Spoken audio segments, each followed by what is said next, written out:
Nanti sebelum digantung kau ucapkan la ilaha illallah ya. Senyum saya ditutup. Apa kata dia? Aku ini digantung karena la ilaha illallah. Kau mengajarkan la ilaha illallah karena senyum. Aku ini digantung karena la ilaha illallah. Karena la ilaha illallah ini aku digantung. Kau digantung karena hanya untuk mencari makan. Assalamualaikum warahmatullahi wabarakatuh. Bapak Ibu abang kakak adik sahabat jamaah dimanapun berada, jangan lupa ikuti terus channel dakwah Ustaz Abdul Somad. Berkah selalu. Assalamualaikum warahmatullahi wabarakatuh. Saya sering ditanya orang tua, masih ada uang apa tidak? Tapi saya selalu bohong dengan menjawab ada, padahal tak ada. Saya bohong karena takut orang tua khawatir. Bagaimana hukumnya Pak Ustadz?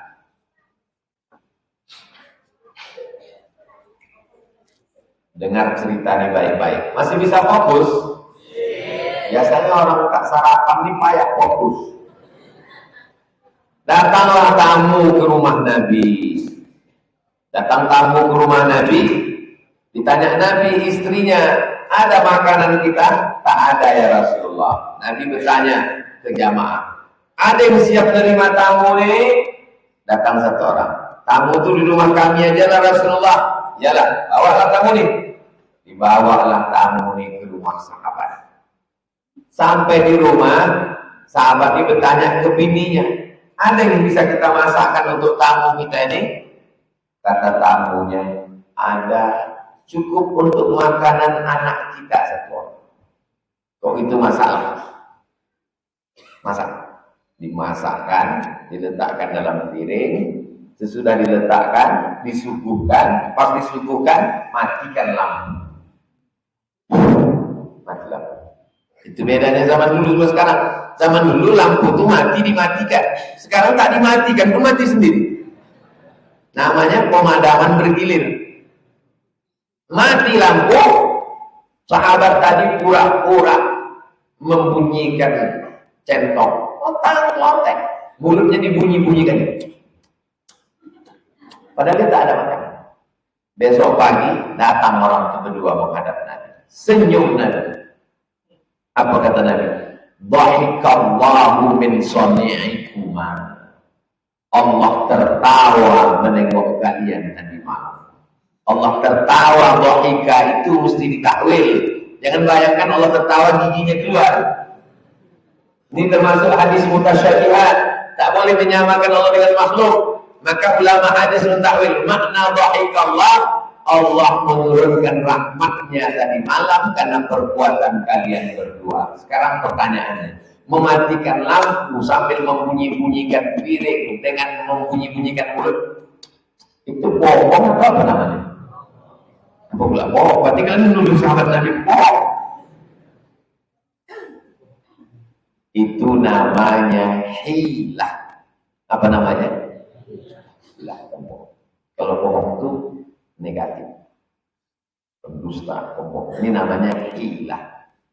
Tiba-tiba terjadi perang. Datang lagi Belanda.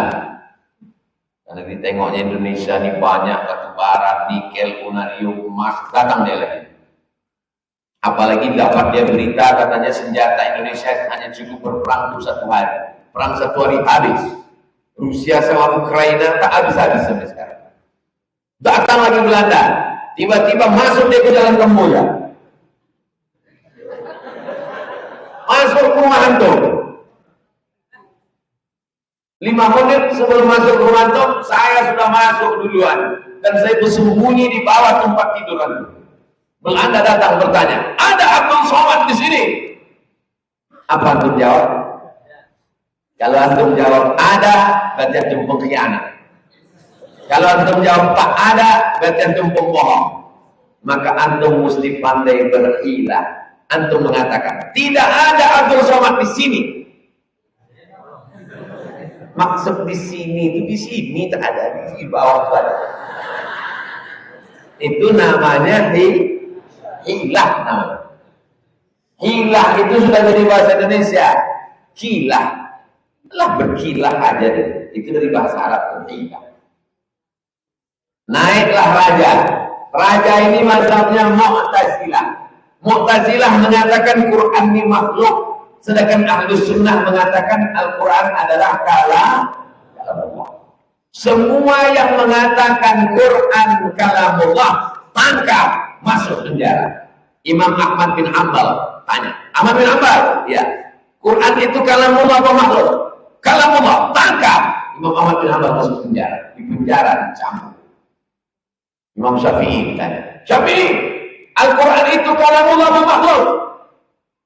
Zabur, Taurat, Injil, Quran, keempat-empat ini makhluk. Imam Syafi'i tanya, apakah Imam Syafi'i mengatakan Quran itu makhluk? Tidak, maksud dia ini keempat-empat ini hanya keempat-empat ini makhluk. Imam Syafi'i tak bisa dilawan. Imam Syafi'i itulah orang pertama yang menyusun ilmu usul. Banyak orang yang paham Quran, paham hadis, tapi untuk menyusunnya sistematis menghasilkan hukum, Imam Syafi'i. Kitabnya yang pertama judulnya Ar-Risalah. Gimana bentuk Ar-Risalah itu Pak Ustaz? Kau udah berapa lama punya handphone? Kenapa tak kau pakai? Tulis di situ Ar-Risalah PDF. Langsung bisa download. Ar-Risalah PDF Al-Maktabah Waqfiyah gratis, langsung bisa download. Kalau ada huruf tasakir artinya kitab ini ditahqiq oleh Syekh Syakir, ulama dari Mesir. Itu dia kitab Ar-Risalah karya Imam Syafi'i, kitab tertua dalam bidang usuli. Jadi antum jangan bohongi orang tua, antum bersilah. Masih ada belanja kau? Ada, Mak. Ada. Memang ada. Kalau dibuka dompet memang ada, tapi 2.000. Ada duit, ada, Mak. Saya 4 tahun di Mesir. 98, 99, 2000, 2001, 2002. Di Maroko 2 tahun, 2005, 2006. Tak pernah nyetak duit sekali. Ada duit kau? Ada makan kau? Tiba-tiba tak bilang-bilang, saya di Makkah. Aku di Makkah, Mak. Dari mana dapat duit? Banyak utang kau. Ada? Nah, hidup tuh. Antum kalau mau cepat selesai kuliah, jangan minta. Insya Allah cepat. Apa hukumnya di saat azan kita tak langsung duduk atau tak berdiri? Gimana itu duduk?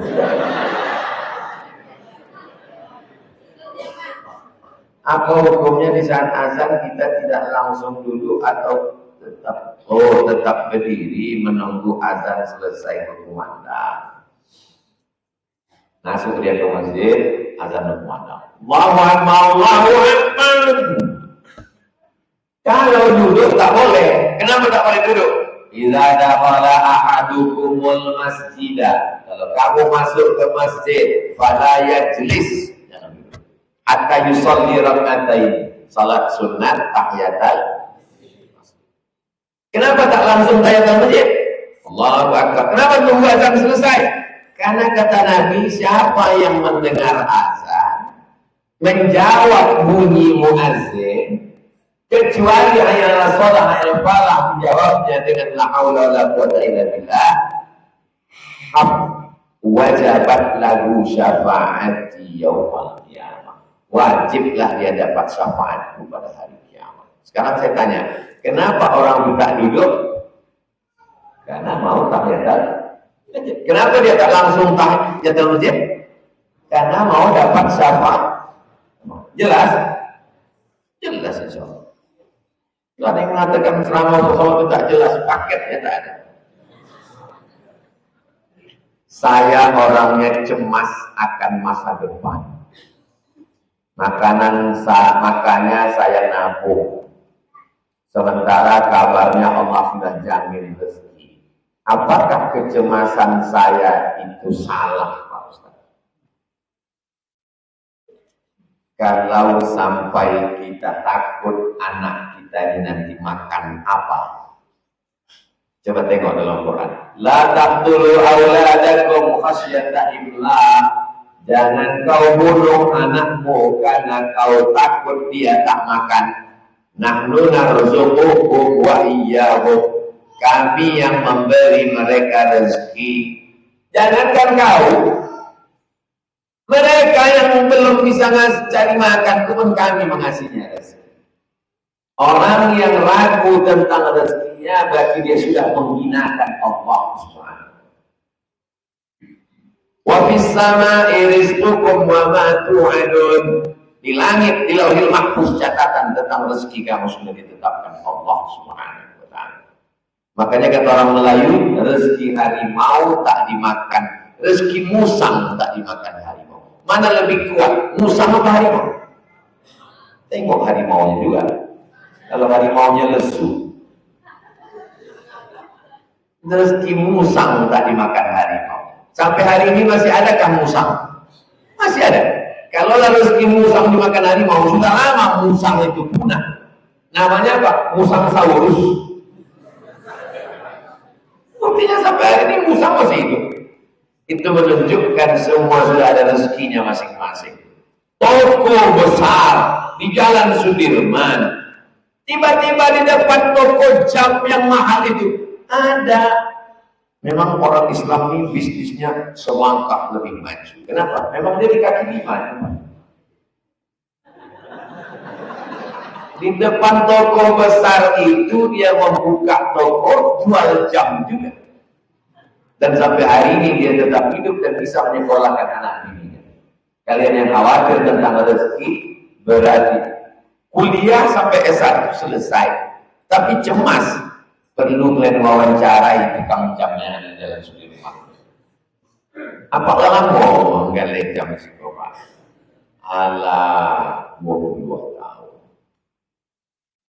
Bagaimana logika Bapak bisa berjual jam di jalan yang tempat toko-toko besar? Karena tauhidnya kuat kepada Allah SWT. Pergilah ke pasar Ramayana, Jalan Sudirman. Toko-toko, tukang kain. Mungkin kalau mental antum tak buka toko. Pandang kanan tukang kain, bang. Udah ada kok, ngapain buka lagi? Setiap perut ini ada rezeki. Dijamin Allah SWT. Tapi tetap ada usaha. Tak tahukah yang di mana nama antum tertulis, entah dibungkus yang mana ada nama antum. Nanti kita tahu. Tak tahu kita tahu. Saya pun tak tahu tak dapat kacang hijau atau kulit hitam. Saya pun tak tahu. Kita tengok aja nanti.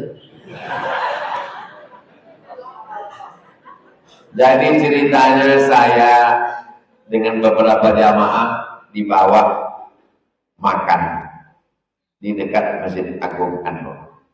Ustaz, nanti habis pengajian kita makan ya. Ya lepas. Makanlah kami. Lapar makan siang. Begitu datang, makan semua. Bapak satu ini umurnya 80. Orang 80 kan nyuapnya pelan. Kami udah siap semua cuci tangan. Dan cuci tangan, dah lap tangan, dah bersih. Tak lama, datanglah gulai telur ikan. Kulit telur ikan masih wangi, sedap, segar. Siapa yang dapat? Bapak itu karena dia slow. Kami tak mungkin makan lagi, udah cuci tangan. Habis itu bercakap dia, apa kata dia? Begitulah tanah-tanah itu dulu datang ke saya. Macam telur ikan yang datang ke saya. Kalau rezeki datang ke mana? Jadi jangan gara-gara ceritanya untuk tak bekerja. Saya tak mau bapak-bapak besok dibangunkan bininya, abang tak kerja bang.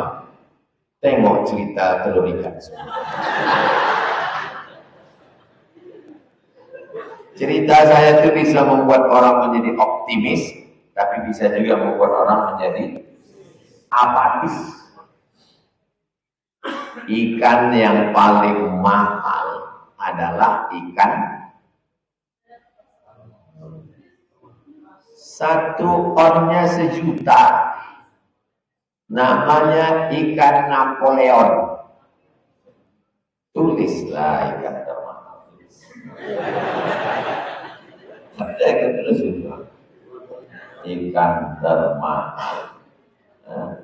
Ikan termahal. Ikan termahal. Bukan ini ikan hias nih. Ikan termahal dimakan. Karena ada mahal tak untuk dimakan, tengok aja. Kita nengok ikan itu nengok kita. Kata ikan, duit kau habis. Ikan paling mahal dimakan namanya ikan Napoleon. Macam mana bentuknya Pak Ustaz? Ikan Napoleon. Itu dia, nampak? Tidak bisa digoreng, saking banyaknya lemaknya. Kalau digoreng tak masak-masak dia, maka masaknya masak steam. Pasti makan, inilah untuk Ustaz makan. Ikan Napoleon ini bertelur, telurnya 300.000 di dalam telur ikan Napoleon. Dipancing oleh nelayan di laut Natuna. Begitu dipancing, pas mau dimakan, apa kata bininya? Tak usahlah kita makan, Bang. Bagus kita jual, anak kita mau ujian, duitnya untuk sekolah, tak jadi dimakan. Akhirnya ikan itu pun dijual sampai ke Pekanbaru. Sampai di Pekanbaru belanjalah orang-orang kaya di pasar bawah sambil menunjuknya. Ini berapa sekilo? Dipotong orang itu, diletakkanlah di meja makan yang bisa berputar. Zaman dulu kita berputar, zaman sekarang meja itu berputar. Kira-kira kalau saya, wali kota, kapolres, dan dim makan bersama, siapa yang duluan makan? Saya dulu. Saya belum makan. Makanya kalau ada di makanan keracunan, siapa dulu mati? Saya dulu mati. Jangan Pak Ustaz. Kalau memang sudah takdir saya, yang menangkap itu pun tak mau makan. Ibu Dharma wanita itu pun tak mau makan. Pak Wali Kota pun tak mau makan. Saya yang makan. Yummy. Kalau rezeki tak akan kemana. Kenapa kalian khawatir? Tetap ada usaha dan ikhtiar. Ini air ini untuk saya atau untuk panitia? Ini untuk saya ini. Dua lagi dikasihnya. Untuk saya. Tapi kalau saya tak ada usaha untuk membuka hidupnya, menuangnya ke mulut, mau dia masuk?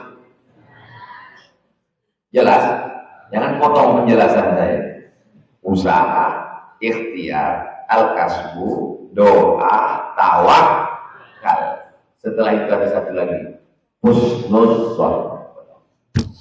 Dapat? Alhamdulillah. Tak dapat? Ada rencana Allah yang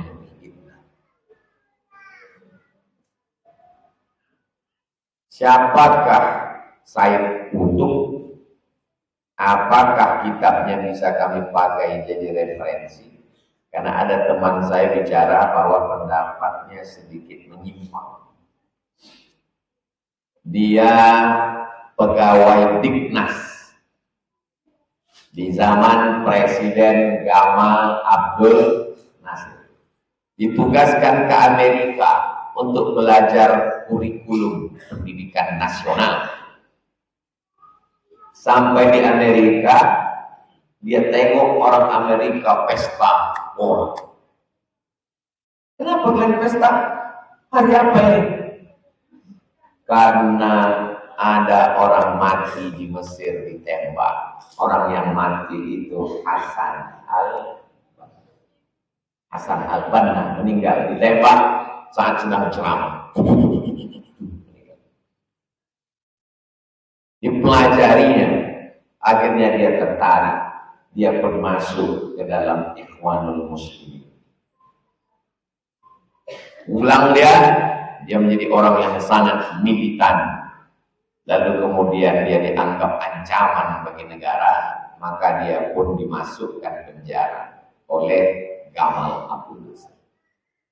Di penjara dia menulis tafsir, judulnya Fi Zilalil Quran. Ditulis jadi muqaddimah. Al-hayatu fi zilalil Quran ni'mah. Hidup di bawah naungan Al-Quran itu nikmat. La ya'rifuha illa man dzaqaha. Tidak ada yang tahu kecuali orang yang pernah merasakan. Lalu kemudian dengan keindahan sastranya itu, tafsir itu dicetak. Tapi belum selesai, hanya beberapa juz dibaca oleh Presiden Irak. Hanya dia membaca tafsir itu saking indahnya kata-katanya. Macam kita membaca kapal tenggelamnya kapal Thunderbird. Itu novel tenggelam kapal Thunderbird, kalau kita sedang membaca, seolah-olah kita sedang berada di dalam kapal itu dipukul ombak di atas gelombang, menetes air mata membayangkan ucapan Hayati kepada Zainuddin. Kau miskin, aku pun susah. Kalau kita nikah, tak akan bahagia. Kata Hayati. Akhirnya Hayati pun menikah dengan Aziz. Itulah antum masih membaca WhatsApp. Bacalah novel itu. Akhirnya Presiden Irak ini jatuh cinta dengan kita. Di teleponnya Presiden Mesir, Gamal Abdul Nasir. Gamal Abdul Nasir, ya, sudah kubaca tafsir Said Qutb itu, kabarnya kau penjarakan dia. Betul? Bagaimana kalau hukumannya jangan hukuman mati? Jadi hukumannya turunkan sedikit, penjara seumur hidup aja, biar selesai tafsirnya. Boleh, kata Gamal. Dibawakanlah pena sama kertas untuk buat surat minta maaf. Saya yang bertanda tangan di bawah ini minta maaf kepada Gamal Abdul Nasir. Saya kutuk, kau tak jadi hukum mati. Terus buat surat minta maaf. Apa kata dia? As-sabbabatul lati tashhadu an la ilaha illallah. Telunjuk yang sehari semalam bersaksi mengatakan tiada Tuhan selain Allah, tidak layak untuk menulis meminta maaf kepada pemimpin yang sombong. Tak mau dia minta maaf. Nanti kalau dihukum mati, gantunglah. Pagi pas mau dia digantung itu, datanglah petugas ngasih tahu, Gamal, pesan Gamal Abdul Nasir, saya ditugaskan kepada kau Said Qutb. Nanti sebelum kau digantung, ucapkan la ilaha illallah ya. Ustaz yang di penjara. Nanti sebelum digantung kau ucapkan la ilaha illallah ya. Senyum Said Qutb. Apa kata dia? Aku ini digantung karena la ilaha illallah. Kau mengajarkan la ilaha illallah karena senyum. Aku ini digantung karena la ilaha illallah. Karena la ilaha illallah inilah aku digantung. Kau digantung karena hanya untuk mencari makan. Kau menyempurnakan sandiwara ini. Kenapa dia berani menghadapi tiang gantung? Yang bercerita ini ulama besar, singa podiumnya Mesir, Syekh Abdul Hamid Kishk. Cari nanti videonya di YouTube banyak. Namanya Syekh Abdul Hamid Kishk. Syekh Kishk, imam besar Masjid Abbasiyah.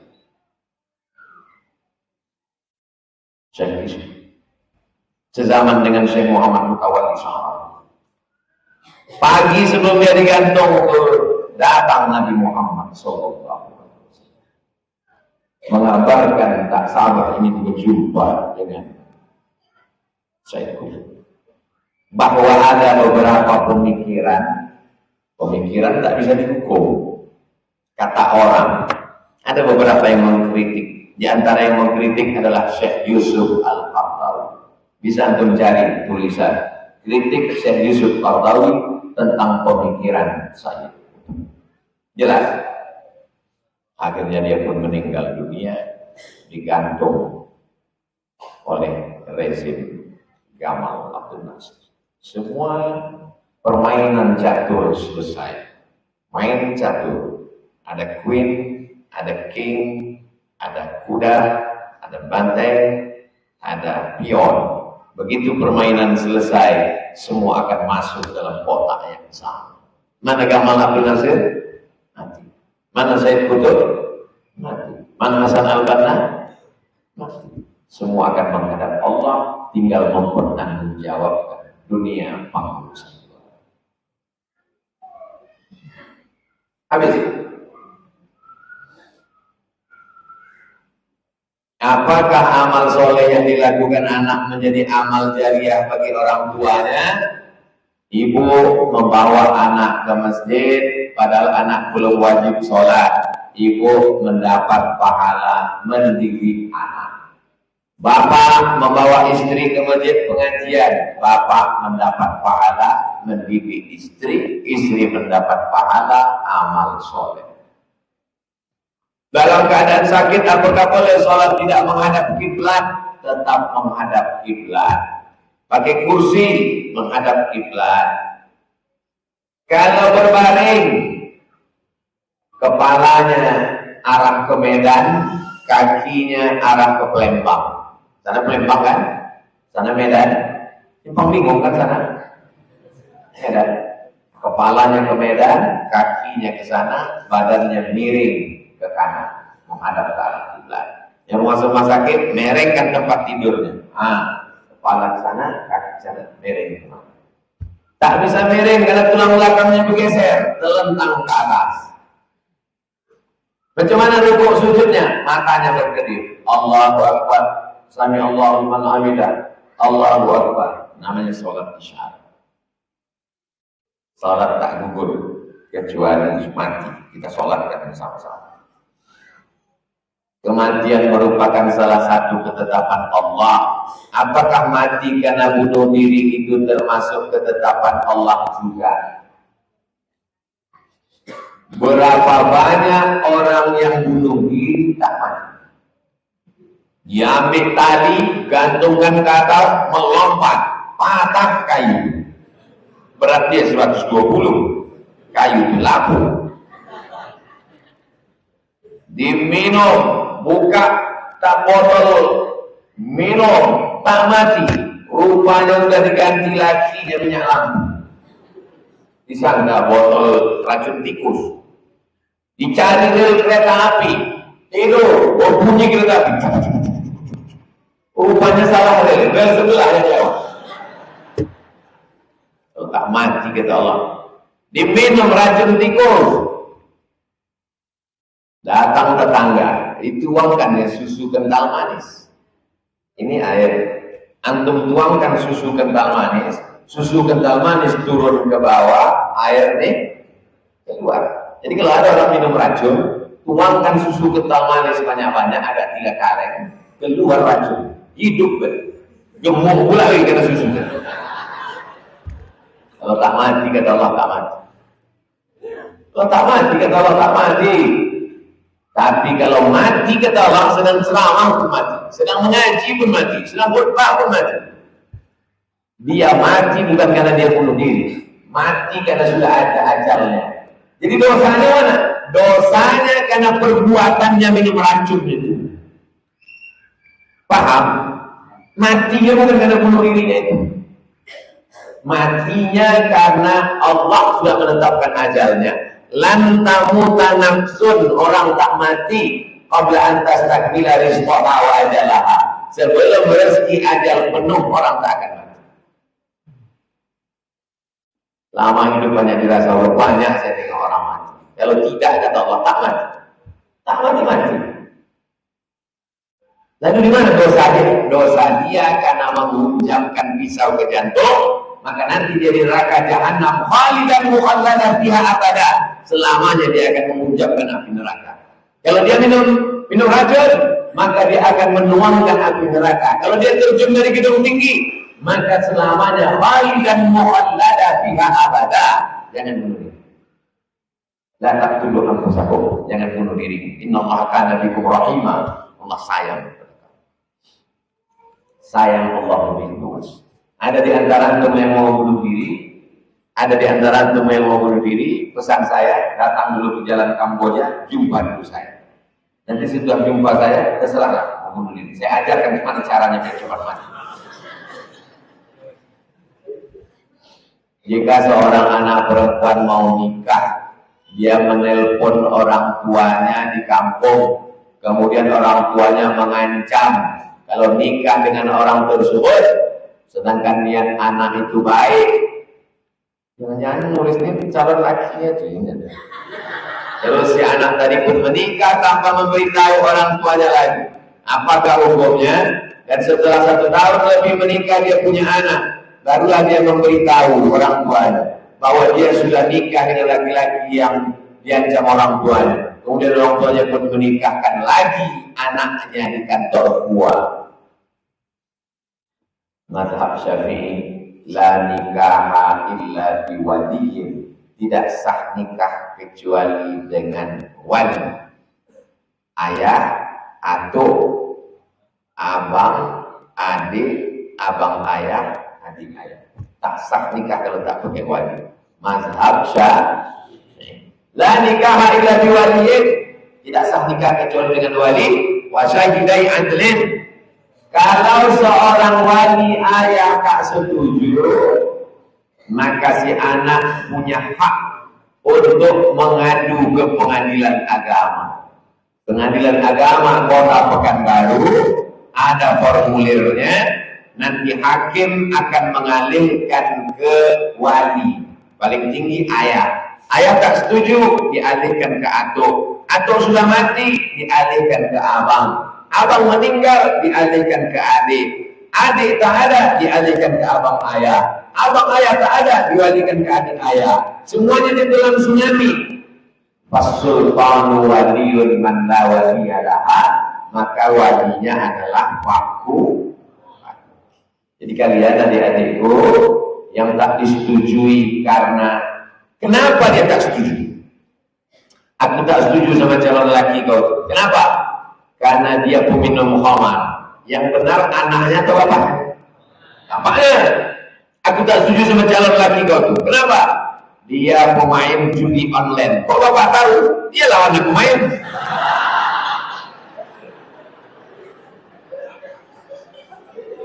Tak diterima oleh pengadilan. Tapi kalau aku tak mau kau nikah sama dia. Kenapa? Karena dia orang Jawa. Aku tak mau menikahkan kau orang Jawa. Karena jatuhlah derajat kita. Kebetulan bapaknya orang Jawa, calon menantunya ini orang Batak. Kita ini orang Jawa, masa calon menantu orang Batak? Jatuh derajat kita dari emas jadi tulang. Kalau begini bisakah anaknya mengadu ke pengadilan?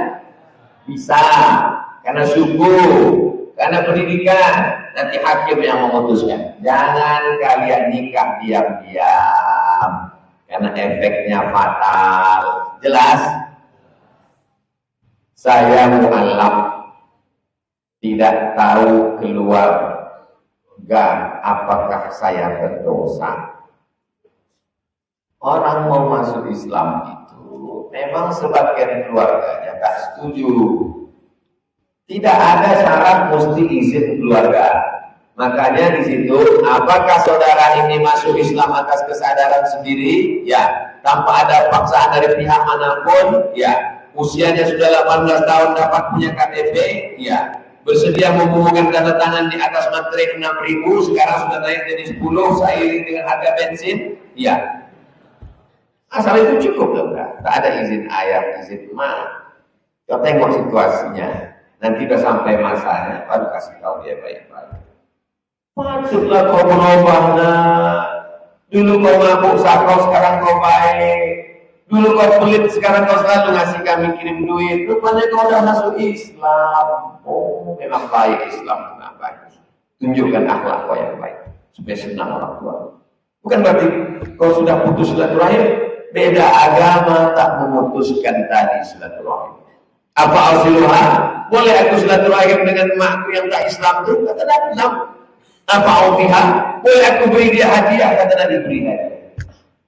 Kalau kau ada duit, kasih mak. Kalau kau beli pakaian, belikan makanan enak. Mudah-mudahan doakan tiap malam. Mudah-mudahan dia dapat hidayah. Sahkah wudhu 1 kali basuh saja? Sah. Namanya wudhu minimalis. Atau harus 3, yang 3 itu sunat, yang 1 cukup. Bagaimana basuh kepala yang benar? Terkadang ada yang basuh kepala kayak capung mandi. Basahkan tangan, usap nasiyah, nasiyatin, kadibatin, khati'ah, nasiyah. Usap tangan, basahkan ubun-ubun. Usap tangan, basah ubun-ubun. Usap tangan, basah ubun-ubun. Basahkan tangan, telinga. Ini bagian dalam, ini bagian luar. Basahkan lagi. Ini untuk daun telinga. Jangan sampai ganteng, tapi telinga ada sarang Spiderman. Bagian dalam, ini bagian luar. Ini cara mazhab Syafi'i. Basahkan tapak tangan ke atas selebar tapak tangan. Mazhab Hanafi. Mereka pakai hadis Nabi, Nabi pakai sorban, dimasukkan tapak tangannya ke dalam. Seperempat kepala mesti basah, karena kepala ini dibagi keempat tapak tangan. Siji, loro, telu, papat, sada, dua, tolu, opat.